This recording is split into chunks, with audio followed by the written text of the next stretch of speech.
It began with a fear, quiet, unspoken, but unmistakable among the few men who understood what was coming. In the late 1930s, long before Pearl Harbor, before smoke rose over battleships, before the world fully grasped the scale of the war that would engulf it, a handful of American generals realized something chilling. The next conflict would not be won by armies or navies alone. It would be won from the sky. And if the United States didn't move fast, much faster than it ever had, someone else would. Among those voices, none carried more weight than General Henry Hap Arnold. In 1941, he wrote a line that would echo through the halls of Washington. A nation that hopes to win must enter war not only with the largest air force, but with the ability to maintain that strength in men and machines. It wasn't a prediction, it was a warning. At that moment, the United States was still a nation divided by neutrality acts, political hesitation, and memories of the Great Depression. Americans wanted refrigerators, radios, automobiles, not bombers. Congress saw little reason to pour billions into military aviation. The country was proud, confident, but painfully unprepared. And then the world began to crack. Germany smashed through Europe. Japan expanded across the Pacific. Air power, decisive, modern, relentless, was reshaping every battlefield. Hap Arnold and a few forward-thinking officers recognized a truth that many refused to see. If America didn't build a long-range bomber, one capable of striking any enemy anywhere on Earth, it would enter the next war already beaten.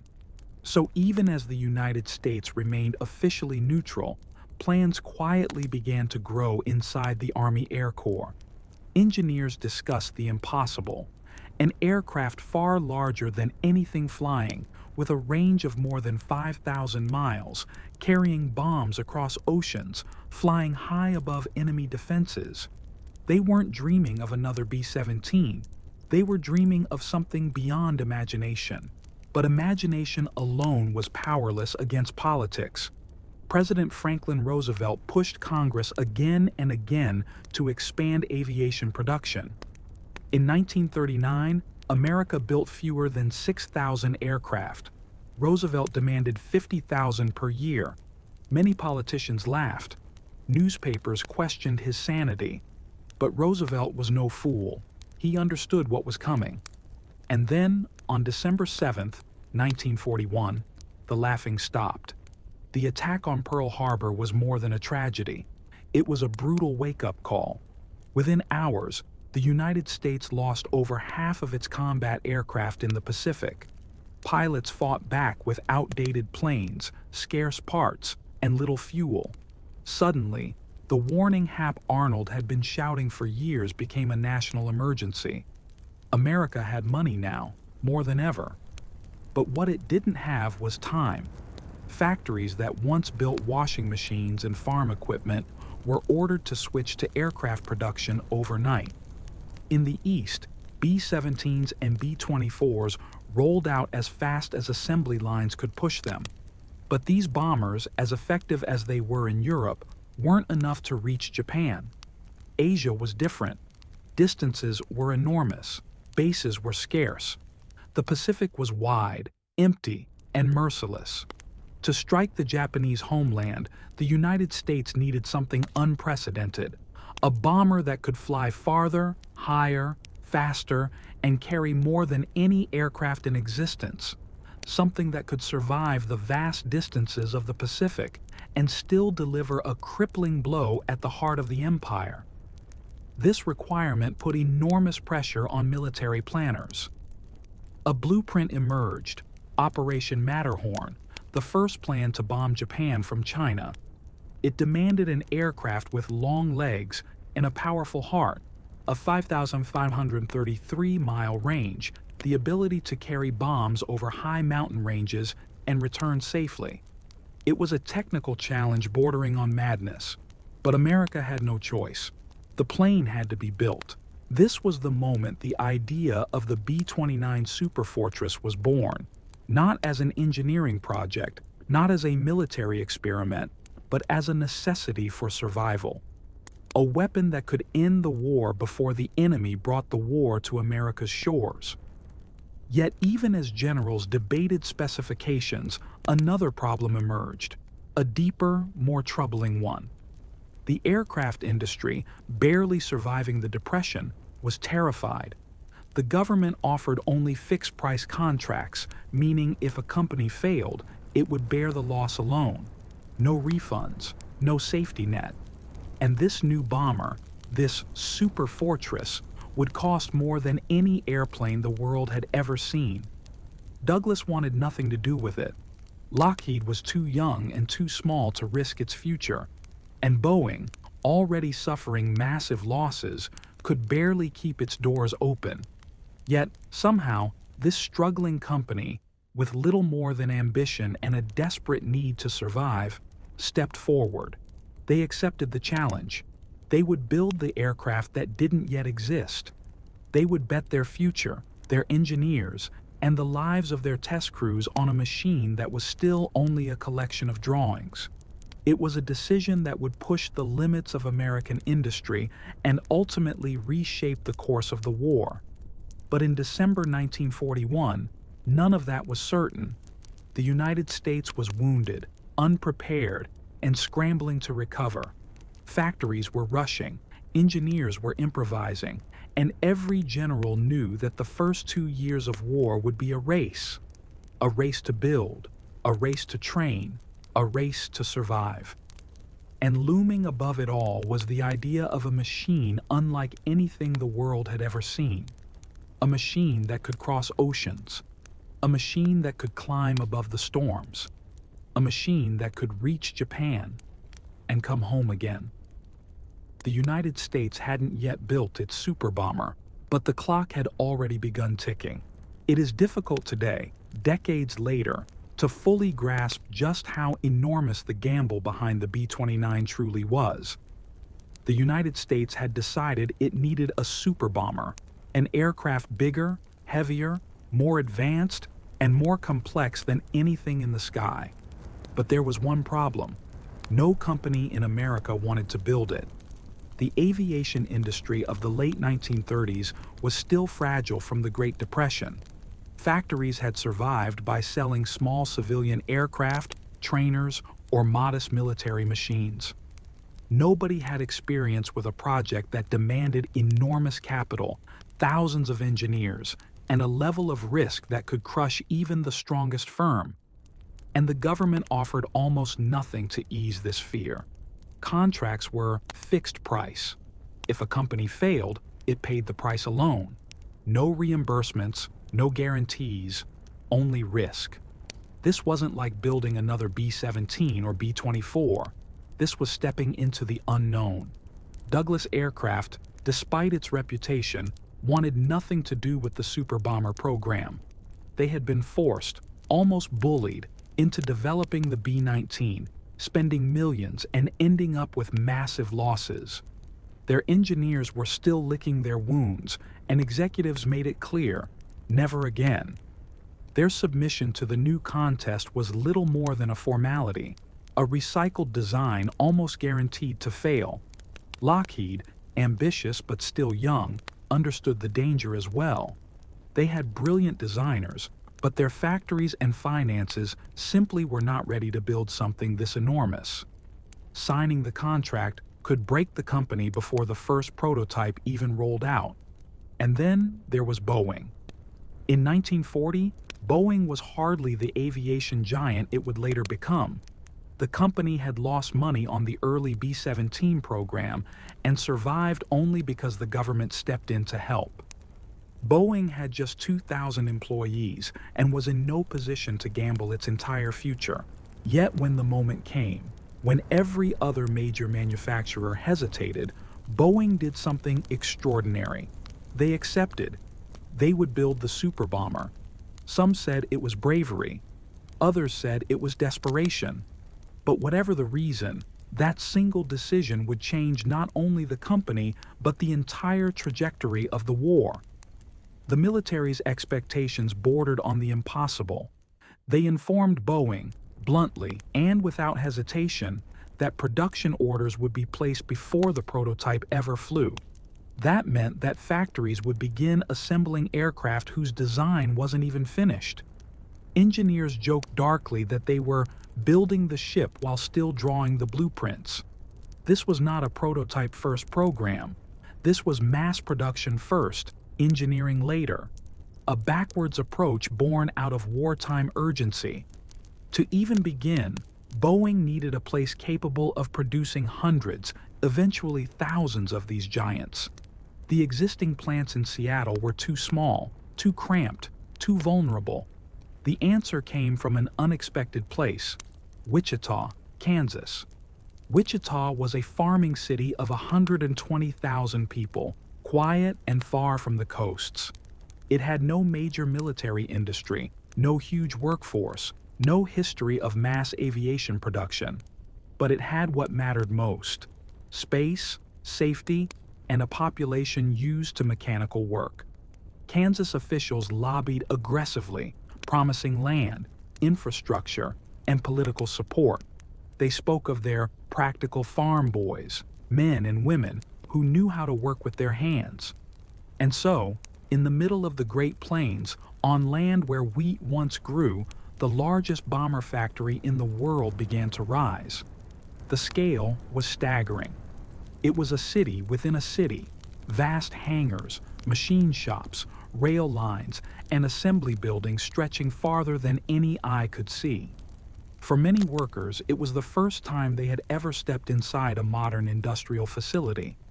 But America didn't simply build a factory. It built a system. The entire operation was designed to take ordinary Americans, teachers, mechanics, waitresses, farmers, housewives, and turn them into aircraft builders in a matter of weeks. Tools were color-coded. Assembly jigs were simplified. Every process was broken down with Ford-like precision.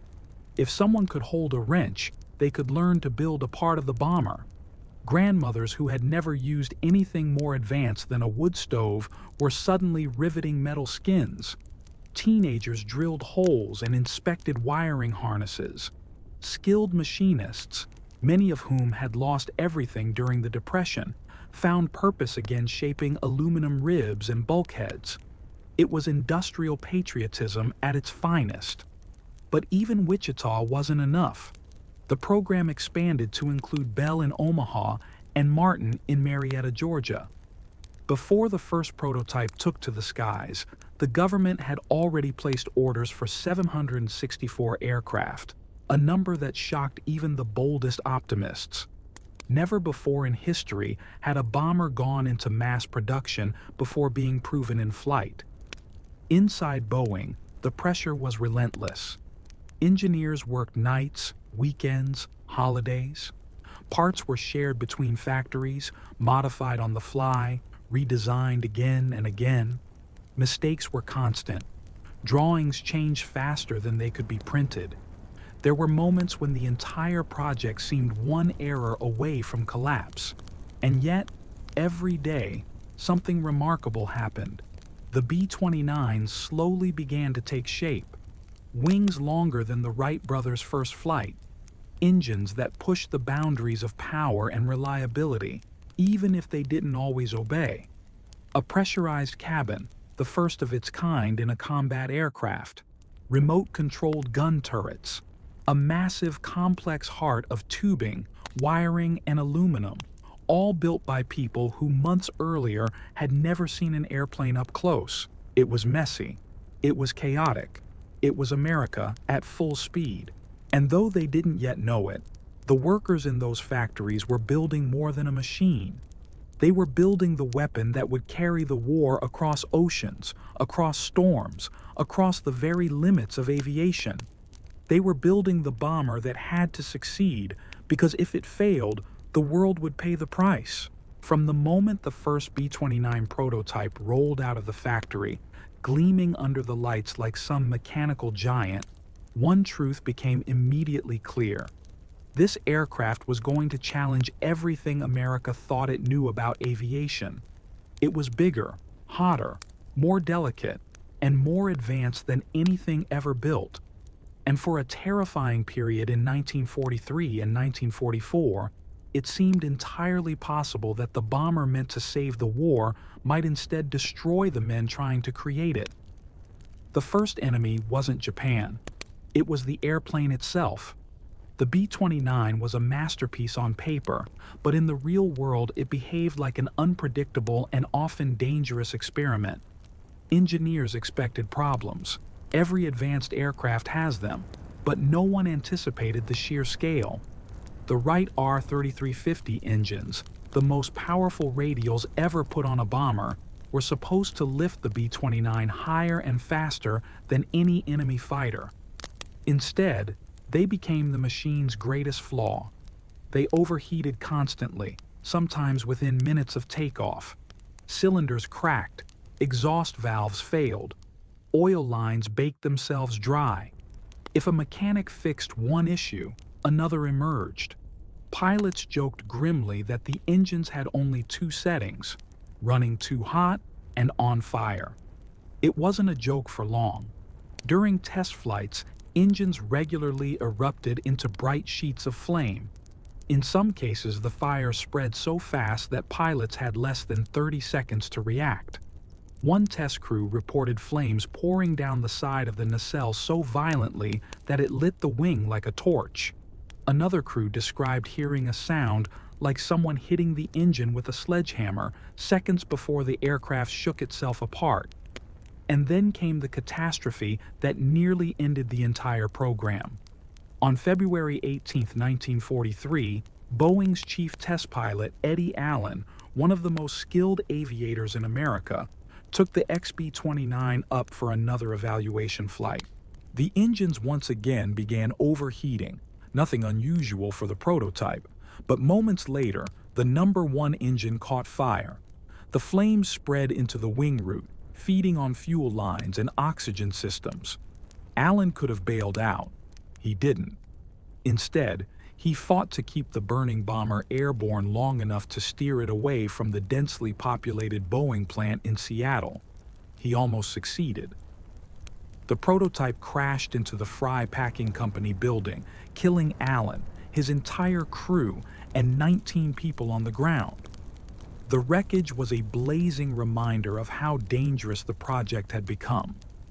When investigators combed through the twisted metal, they found deep structural weaknesses in the engine mounts and signs of catastrophic thermal damage.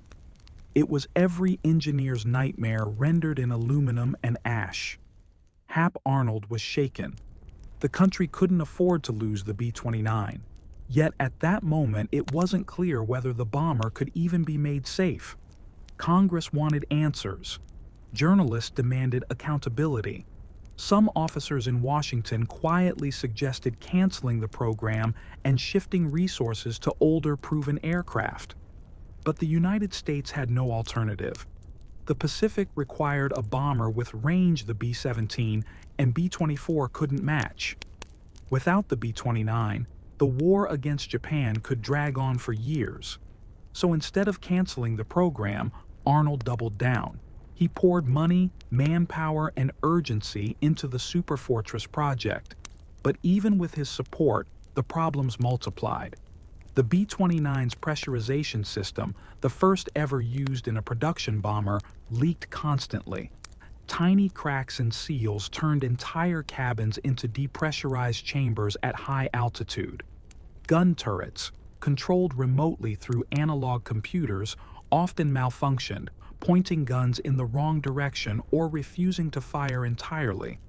The complex wiring system, longer than any ever installed on a bomber, shorted out when humidity changed.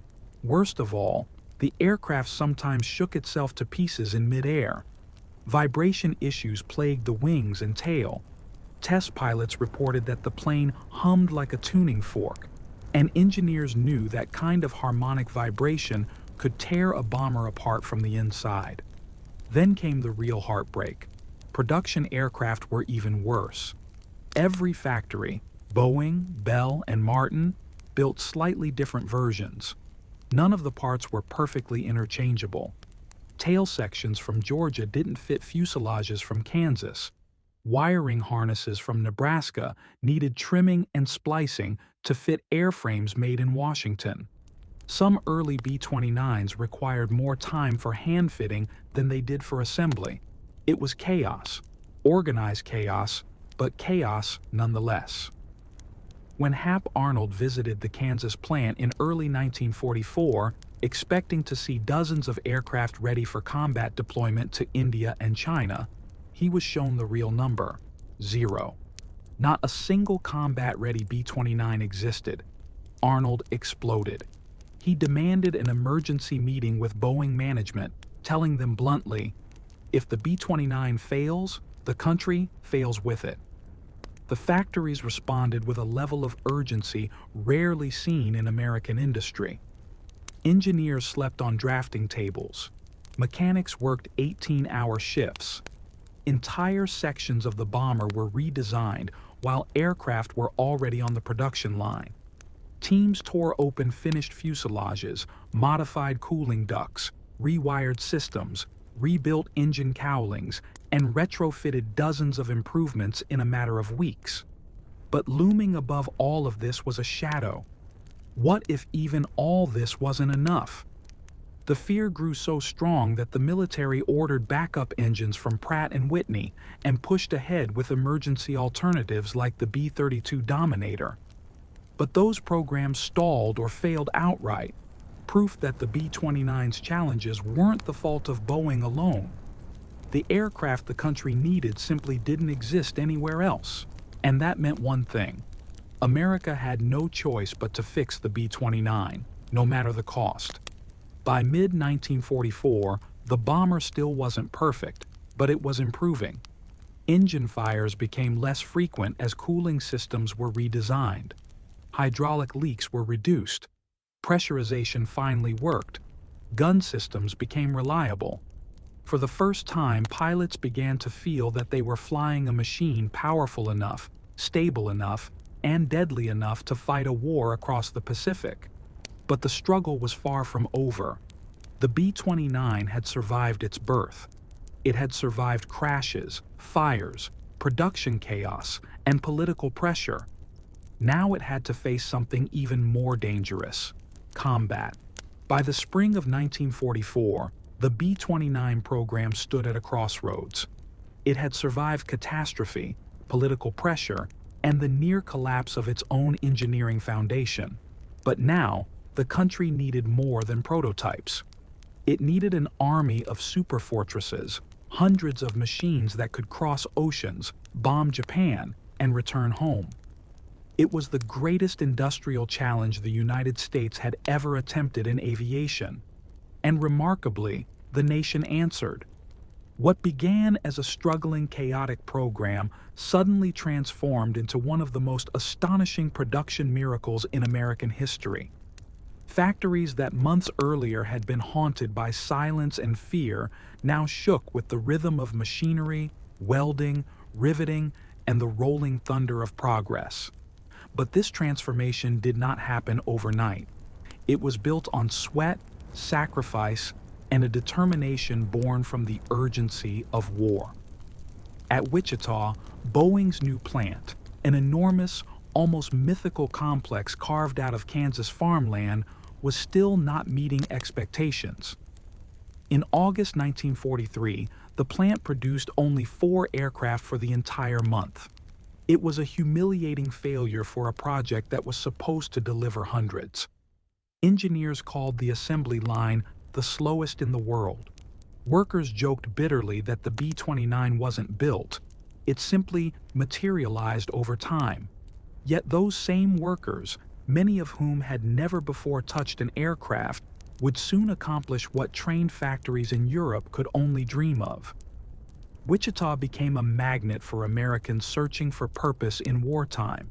Housewives, farmers, teachers, teenagers, retirees, every type of person imaginable poured into the plant's massive hangars. They learned to rivet, weld, machine, measure, and assemble. Training programs expanded so rapidly that classrooms spilled into warehouses and cafeterias. The transformation was so dramatic that newspapers compared Wichita to a university of war industry. Still, the turning point came only when Washington applied unrelenting pressure. Hap Arnold issued one of the most demanding orders of the war. Boeing must deliver 175 aircraft within a fixed deadline, no excuses, no extensions.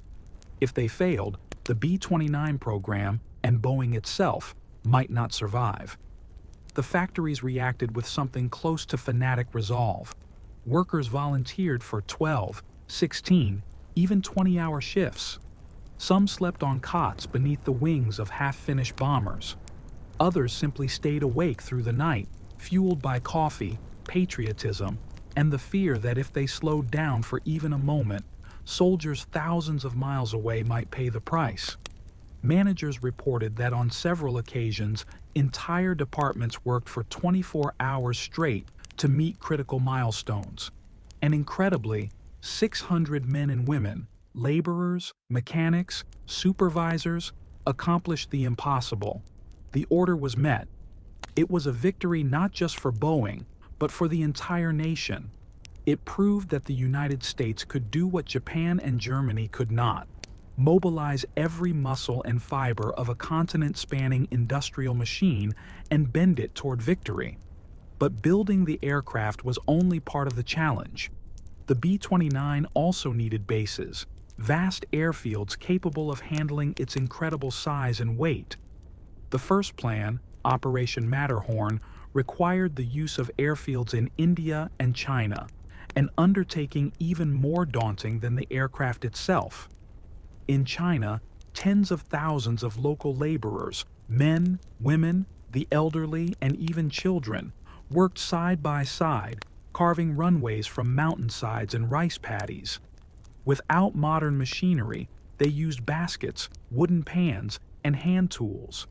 Dirt was carried away, one handful at a time. Stones were broken by hand. Runways stretched out across landscapes shaped entirely through human labor. One American officer wrote, "I watched 200 Chinese villagers move a mountain." He wasn't exaggerating, but even once complete, these bases came with a deadly catch. Every gallon of fuel, every bomb, every engine part had to be flown over the Himalayas, the infamous hump. Pilots dreaded the route. Weather shifted violently, mountains hid beneath clouds, and turbulence could tear aircraft apart.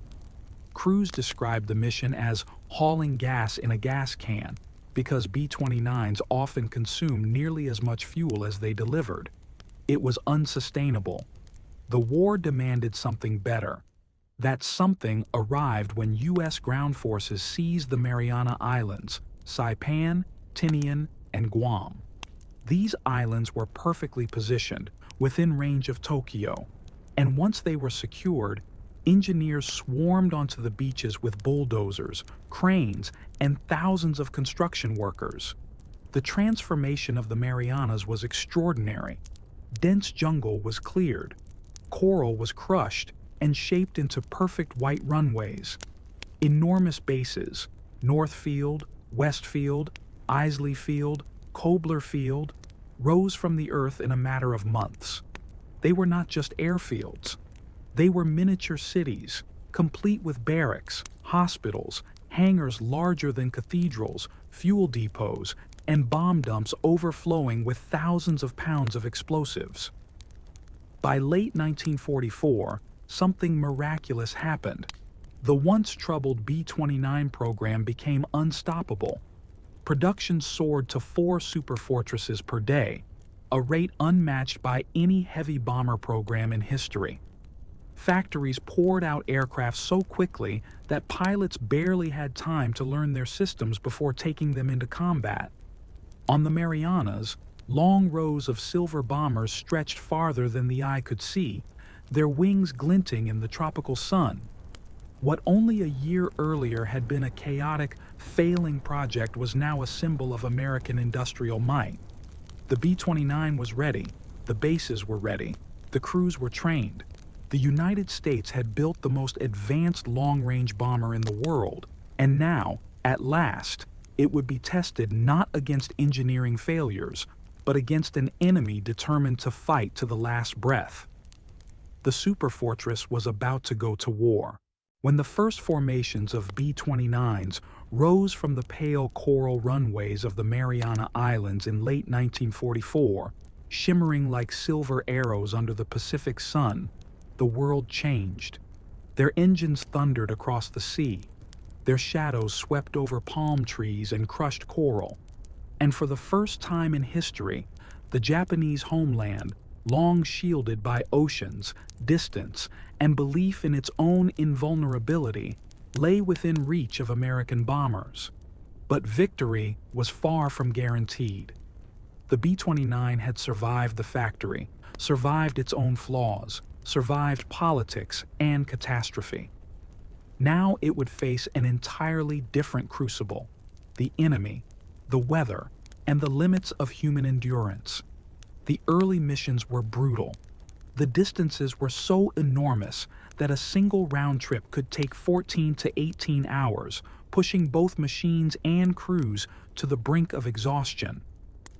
The weather over Japan was infamous: icy jet streams that slashed through the sky at 200 miles per hour, unpredictable crosswinds, blinding storms that swallowed entire formations. On one mission in November 1944, a jet stream so powerful blew bombs off target by nearly a mile. Pilots returned shaken, realizing that even the world's most advanced bomber was still subject to the unforgiving forces of nature. The Superfortress was powerful, yes, but the Pacific was merciless. And then there were the Japanese defenses. Contrary to the belief that Japan was weak by 1944, its air defense network was still formidable. Radar-guided anti-aircraft guns ringed the major cities. Night fighters, including the J-2M Raiden and Ki-44 Shoki, climbed aggressively at the B-29s, guns blazing. Many crews reported fighters hurtling at them head-on, white flashes of cannons exploding inches from the cockpit. Entire squadrons returned with fire-scarred fuselages, shredded rudders, and missing panels torn away in the freezing wind. Pilots described the sensation of being hit at 30,000 feet, like someone throwing boulders at the airplane. Some B-29s limped home on one engine. Some never returned at all. The early campaign was failing. Bombs were inaccurate. Weather was uncontrollable. Losses were rising, and thousands of American airmen were risking their lives for missions that produced disappointing results. That was when a new commander stepped into the spotlight, one of the most controversial figures in U.S. military history, General Curtis LeMay. LeMay was blunt, hard, uncompromising, and he had no patience for inefficiency. After just a few weeks in command, he made a decision that shocked the Air Force. The B-29 would abandon high-altitude precision bombing. It would fly low, at night, loaded with incendiaries. It was a drastic shift, one that turned the B-29 not into a sniper rifle, but a sledgehammer. The Japanese cities, built with wooden homes and paper walls, were tragically vulnerable to fire, and LeMay intended to exploit it. His critics called him ruthless. His supporters called him a realist. But everyone understood the stakes. The war had to end, and the alternative was a full-scale invasion of Japan that could cost millions of lives. On the night of March 9-10, 1945, the world witnessed the result. 334 B-29s descended over Tokyo at altitudes as low as 5,000 feet. They carried a new weapon, M69 incendiary bomblets, designed to stick to houses, burst open, and ignite with terrifying ferocity. For 3 hours, the bombers released a storm of fire. Winds whipped flames into tornadoes. Smoke rose 5 miles into the sky. Tokyo, a city of millions, turned into one of the largest firestorms in human history. By dawn, 16 square miles lay in ruins. More people died that night than in Dresden, Hamburg, or even Hiroshima. It was horrific. It was devastating. And for the United States, it was the moment the B-29 finally fulfilled its mission, breaking Japan's ability and will to continue the war. After Tokyo, more cities followed: Nagoya, Osaka, Kobe. Each attack brought Japan closer to collapse. The industrial capacity of the nation crumbled. Entire aircraft factories vanished in sheets of flame. Transportation networks collapsed. Power grids failed. Thousands of Japanese civilians fled to the countryside, convinced that their cities were marked for destruction. Yet even as Japan weakened, its military hardened. Kamikaze attacks increased. Airfields prepared for a last stand. And deep within the Japanese high command, plans were drawn for Ketsugo, a national suicide defense meant to repel any American invasion with millions of armed civilians. The B-29 crews knew this too. They understood that every mission they flew brought the war closer to its final, and possibly most terrifying chapter. But the war took a turn none could have predicted. In the summer of 1945, an aircraft unlike any other prepared for a mission that would change the world. It was a modified B-29, stripped of most armament, strengthened internally, and assigned to the 509th Composite Group. Its name was Enola Gay. On August 6, 1945, it released a single bomb, Little Boy. 3 days later, the B-29 Boxcar carried Fat Man to Nagasaki. The atomic bombings remain among the most controversial acts in human history. But there is one truth that even critics acknowledge. Without the long-range power of the B-29, the bombs could not have reached their targets. No other aircraft on Earth had the range, the altitude, or the payload capacity. With those two missions, the war entered its final days. On August 15, 1945, Emperor Hirohito announced Japan's surrender. The recordings were scratchy. His voice was calm, resigned, almost distant. He spoke of a war situation that has developed not necessarily to Japan's advantage, a phrase historians would analyze for decades. For the men of the B-29 program, the workers in Wichita and Marietta, the engineers who redesigned engines by hand, the factory girls who riveted wing panels, the pilots who fought jet streams, flak, and fire, it meant something simpler. The impossible aircraft they built had ended the deadliest war in human history. The post-war world rarely grasped the scale of the B-29 achievement. It was not just a bomber. It was an industrial milestone, a technological frontier, and a weapon that forced global strategy to evolve overnight. It ushered in the jet age, the atomic age, and the long shadow of strategic air power. But for those who lived it, those who built it and flew it, the memories were more personal. The mechanic who stayed awake for 30 hours to solve an engine leak. The pilot who fought a burning engine at 30,000 feet. The navigator who stared down into a firestorm and wondered what humanity had become. The teenage girl in Wichita who riveted a panel on the wing of a bomber that would one day fly over Tokyo. The men who flew the Enola Gay, forever carrying the weight of history. The B-29 was not perfect. It was not gentle. It was not forgiving. But it was the aircraft that America needed. At the exact moment the world needed it most. And when the war finally ended and the great silver superfortresses lined up wingtip to wingtip on Pacific runways, silent for the first time, one fact stood above all others. The B-29 didn't just reach Japan, it reshaped the world.